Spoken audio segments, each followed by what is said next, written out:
This is your one and only spoiler warning. Turn back now if you care. Now, let's get right to the heart of the conversation with the question people are asking that I feel is deeply misguided. When we ask what's the best crest, I think we're asking a vague and very bad question. It's probably a carryover from other games like the Soulsborne series.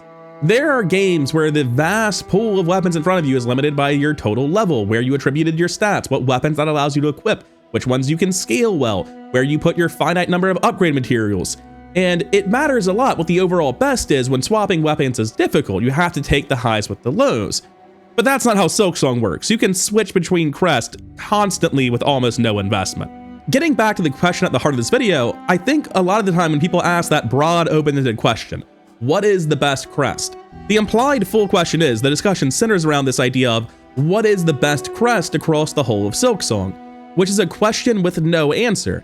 If somebody asked, what's the best car, and you started going off about how a Ferrari had bad off-road performance, you'd get some crazy looks. Sure, that's a factor in how to judge a car, but nobody who cares about off-roading is buying a luxury car and vice versa. A hammer is a terrible paintbrush. In the same way, the Beast and Witch Crest are terrible at platforming. But that's not what any of those things are for, and we can't judge them by those metrics. Any broad strokes discussion about which crest is the best in Silksong needs to be more specific about how often a crest is the best, how wide is its niche, is it actually good enough at its niche to even be worth switching to over another crest, or is it still doing basically the same thing as every other crest does, even when it shines? And before I get into the tier list properly, a couple of things. First, I want to make it abundantly clear, you should be using the crest you like and avoiding the ones you don't. That should go without saying, but the internet's a crazy place. Second, whatever I'm about to rank number one, you should be switching between it and other crest all the time. That's the whole point I'm making here. There is no universally best crest. I just think that some crests are much more frequently the best than other crests. Now, with all of that out of the way, let's get to the tier list. Let's get to my opinions about which is best and how often. And oh boy, am I opinionated. What do I think the worst crest is? Whatever I say, someone's mad at me, but you all know what I'm going to say. Even if you stand for the Beast Crest, you knew I was ranking it 7th. You knew that before I said a single word. I'm going to try to extend an olive branch for the Beast Crest stands here. It is genuinely fun when you're like nailing the movement with this thing, when you're getting it to work ideally. It's the same high that you hit with Witch Crest. But that's where the similarities end, because with the Witch Crest, I have a list of strengths, but with the Beast Crest, I have to be generous to overlook its janky, uncomfortable moveset. Every move's a little bit awkward, but not in a way that really holds it back. The worst is the down pogo. The fact it starts, doesn't become an attack for a second, moves you towards the enemy, at which point you can be hit for the first several frames, and then it launches you at them like Sonic the Hedgehog's charge attack, being a horizontal aerial attack rather than an actual down pogo. That's not really going to make the crest worse with how I view crests now, but it certainly does limit how many fights it's actually good in by stripping out the normal down pogo of every other crest and making it better at closing distance and aerial fights. Don't get me wrong, it is actually a great crest in aerial fights against things like Lugoli, Groll, Nihilith, Grandmother Silk. In all of these fights, it allows you to close the distance without using dash or harpoon, although in most of them, you are safe to use harpoon, which would have dealt more damage. Look, the point is, it's got fights where it's fine, right? Beast Crest has the worst tool distribution in the game. It just doesn't get Blue Crest, which are the ones that give you most of your in-combat buffs. The reason for this is fuck the Beast Crest in particular, I guess. I have no idea. I've got nothing. So the entire strength of the Beast Crest is its bind. And its bind doesn't heal you. In fact, it's the biggest problem with the crest, is that you have to find the space to heal, which admittedly it's a very short bind. But then after that, you have to get in 3 hits to get the full 3 mask heal. Yes, it does cap at 3. You cannot get more than that. And then you have to do that without getting hit, whereas every other crest has already just gotten their heal off. It is the hardest heal to utilize in the game, even harder than Witch Crest in my opinion. And as a result, it has a tremendous skill floor that is genuinely difficult, even for someone like me with over 100 hours, to overcome consistently. It's a problem. And the reason you put up with it is because when you use your bind, it gives you a 25% damage buff. It lasts for 6 seconds. If you get hit, the duration shortens. If you don't get hit, but you land hits, the duration increases. I'm gonna ignore that it can get dropped to like 3 seconds or increase to like, I think it's 10, maybe 12. I'm gonna ignore the duration changing, just say it's usually about 6. And if you smash R1 during most of that, you're gonna make up some of the damage you lost by binding in the first place and not using a silk skill to get damage, right? The entire niche for this thing is that you can get a 25% damage buff sometimes. I can appreciate the Beast Crest is fun, and I see that if you are playing the game close to hitlessly, the massively increased damage from popping its bind all the time really does help. But if you are playing the game close to hitlessly, you will probably get tremendously more mileage out of a Hunter's Crest, or just using one of the generically better crests with much more room for error and different upsides than you would out of Beast Crest. I honestly cannot think of a single fight in the game where this is even the second best crest. Feel free to set me straight, I cannot see it for the life of me. Anyways, enough shitting on the Beast Crest, let's shit on the Reaper Crest. You might think we're moving on to number 6, you'd be wrong. This is tied for dead last, I'm giving number 7 to it too. Look, Reaper Crest is slower than every other crest, dealing less DPS, generating less silk, yes, even in spite of its bind, since its bind will stop generating silk once you get hit, and it has a fairly awkward moveset to boot. Notably, the second R1 coming from underneath you is a problem constantly. Now that said, its initial R1 and down pogo are both incredible, and there are fights where no crest is reliably getting 2 hits in, so its moveset actually just ends up excelling in those fights. The issue is that even in those fights, this isn't usually much better than any other crest that isn't actively being hampered by the mechanics of that fight, and I can't even give this crest the niche of the most range because Shaman Crest just has more range than it, point blank. There are definitely fights that it's useful for. This modded Beastfly fight playing in the background is actually a great example of a fight where the moveset has no meaningful downside, you are never going to get a second hit, the additional silk's just nice. It's not actively terrible here. If I'm gonna give number 6 to one of the 2 crests out of this and Beast, I'm definitely giving it to Reaper. But the fact it has lower DPS than basically every other crest in most situations, well, it results in it being pretty close to rock bottom on the tier list, right? Ultimately, Reaper is coming in 6th place instead of 7th, primarily because its skill floor is so much higher than Beast, rather than because its ceiling is much higher, because frankly, they're both pretty much never the best choice, and if they are, it's not by any meaningful margin. Now, coming to my 5th spot on this tier list, 3rd last, 5th best, my 2nd favorite personally, it's the Hunter Crest. Let's skip over the fact that I love this crest, that I really click with its moveset. The parts of its moveset that are actually good are that it has a normal bind, unlike the Beast Crest, so that gives it a massive edge there, similar to Reaper. It has normal attack speed, unlike the Reaper Crest, giving it a big edge on damage there. Its running attack into second R1 combo is very, very fast and incredibly useful. Its downward pogo, that slight horizontal distance, is actually very helpful in a lot of different boss fights. Those are the main advantages it has. It's mostly just better than the crest with active problems, more so than it has something elevating it above any of the remaining 4 crests. I have, however, overlooked the focus mechanic, and that's opening a can of worms, and I guess we have to deal with it at some point in the tier list, and as we're talking about Hunter now, it's time to open that can. The focus mechanic on the Hunter's Crest says if you can land 6 hits on enemies without taking one yourself, you'll get a 25% damage buff that goes away when you get hit.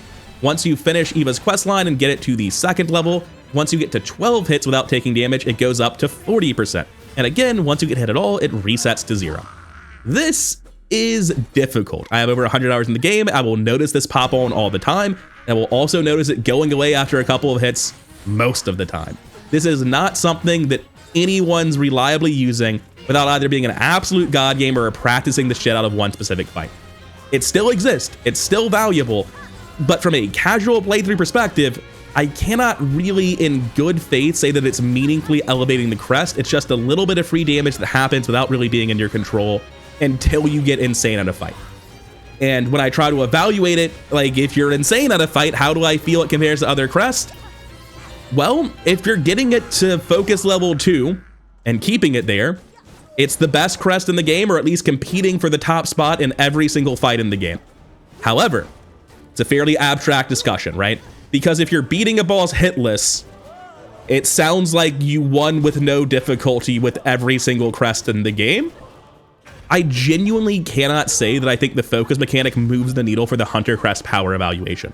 It's fun, it's rewarding. When people are being god gamers and hitlessing the game, you will see them steamroll with this. But much like Red Tearstone Ring and Dark Souls 1, do not over focus on this mechanic in a casual playthrough. It will not make things easier. it largely will be wholly alien to a casual playthrough. So let's move on to what I view as the very clear top half of the pack, where the top 4 crests all have really clear arguments that they are the best for given fights, despite whatever weaknesses they may have. Next up at number 4, we have my favorite crest in the game. Originally, it was ranked number 2, but that was a tremendous amount of bias on my part, because I cannot in good faith place the Witch Crest any higher than this. Let's start with the upside, because there are huge upsides. The running attack hits twice, almost instantly, and deals a ton of damage. The down pogo is one of the smoothest, most usable down pogos in the game for just hitting people beneath you. Put a little asterisk on that statement, we'll be returning to this. It has the most blue slots of any crest in the game at 3, and its biggest upside by far, utilizing those to make it even more powerful, is its heal, where it explodes around you. You stack it with multi-binder, with the Trobeo mirrors, with the warding bell, with quick bind. You start doing disgusting things. Its dashing attack might hit like a truck. Its heal hits like an 18-car pileup. This thing is a problem. Genuinely, I was surprised at how quickly I phased Grandmother Silk, because I was playing like shit and eating damage, but I also landed the heal counterattack repeatedly, and it just melts things. It is undisputed the king of gauntlets. Aside from equipping Architect's Crest and using tools on the gauntlet, nothing is outperforming Witch Crest. It is insanely strong when it hits. So about the when it hits, there's this thing called risk reward, and I might be addicted to this thing, but this is a roller coaster, and it's kind of a toxic relationship at the end of the day. Because as incredible as that heal nuke is, when you miss and you don't heal, you're in a terrible spot. Not as bad of a spot as when you try to heal and get hit instead, and you've basically thrown the fight. There are so many fights in the game where the main strength of the Witch Crest feels like a liability that can't be capitalized on. A flying boss or a boss with the parry where you just can't use the running attack. A boss that just drifts away from you aggressively or even teleports away from you, where getting a good position on the heal is, if not random, incredibly difficult to perform consistently. That's essentially the whole debate. It turns your heal into a faster heal that hits like a dump truck and has a good moveset on top of it. Insane crest. However, the moment you fuck up, you get to see the other side of the risk reward coin, and I really can't put it much higher than 4th place. Because even though I don't think ranks 3 and 2 are that much better than Witch Crest, they're just all reward, no risk. Like, they don't have to play the roller coaster game. They don't have to go out on a limb. They just kill shit at like similar levels of effectiveness as Witch Crest does when it's in its niche. So yeah, I love this crest to bits. It hurts me to put it at number 4, but I'd be lying to myself and you if I put it any higher. Moving into the top 3, it's the Shaman Crest. If you wanted to argue this is the number 1 crest in the game, this is the one crest I'm most likely to believe I underrated and trust you, especially because I'm biased against it. There's a difference in knowing and understanding, right? You can know something academically without understanding it intuitively at a deep level. And I know that the spells with this crest hit like a hydrogen bomb, that you stack Shaman Crest, Voltaic Filament, find the opening and extend a Thread Storm, and shit just melts. But I don't know if I really understand it, because I hate this crest to bits entirely because of the heal. At an emotional level, I want to say, I'm not playing hitless and I won't have all of my silk free for spells anyway. The heal of the Shaman Crest is so terrible that I think it's actually worse than the Hunter's Crest. And I do feel that way at some level. The heal is truly atrocious. No aerial healing is also notably worse on muscle memory than any other moveset change in the game, and combining that with a longer heal as well is just agony, and it didn't need to happen to this crest. However, unlike say the Beast Crest with its bad heal problems, this one actually has a lot of strengths. Not only do your spells hit like trucks, the moveset is genuinely good. It's the longest moveset in the game. As soon as you get to Act 3, it rips away the only niche Reaper Crest ever had. And obviously, like you can see in this modded fight in the background against the Lost Sinner, you can find fights where its heal, despite being awkward and bad in so many ways, simply isn't a meaningful downside to the crest. And when you're finding the fights where there are clear heal windows where you can just not need to be in the air to heal, and you're very much on top of it and able to use most of your silk for spells, or simply don't even need the silk, or it's the range you're here for, this thing slaps. It's incredibly good. And anyone ranking it outside their top 3, I think, is to some degree averaging out the game. They're being like, the heal is bad, and yeah, it is. Don't fucking use it if that matters. Don't tell me Shaman Crest is bad because you can't heal in the Nihilith arena. Just don't bring it to Nihilith. What are we on about? If you are not bringing Shaman Crest to fights where its heal is a problem, it's easily top 3. I can't possibly put anything under and above it. And if someone wanted to argue that of Wanderers and Architect, this is better than one of them, I could get behind that maybe. I personally hate it. I might be underranking it, but I think this is where it goes if I really try to divorce myself from my own feelings and be academic about it. But at the end of the day, I really cannot justify ranking Shaman Crest over my number 2, the Wanderer Crest. It just shits out ungodly amounts of damage. Like, who cares about using Silk for spells? Just hit them. Hit them faster than any other crest can hit them. Come after it for being boring all you want. The boss is dead. You clearly have no other way to attack the crest if that's your biggest criticism, right? I mean, literally, the boss I'm using as B-roll is probably already dead. It might be about to die. Poor guy. Second Sentinel really didn't deserve that. But they're not an outlier. I'll find some other ones to throw up as B-roll in the background where they just get ripped to shreds. Because there are so many bosses where if you show up with a buffed up Wanderer Crest, it just deletes them and it invalidates the entire fight. Wanderer Crest is one of 2 crests in the game that can make learning the mechanics of a boss optional. It's just not okay at all. Does it have downsides? Absolutely. The range is shit. The moveset is limited. It does nothing special.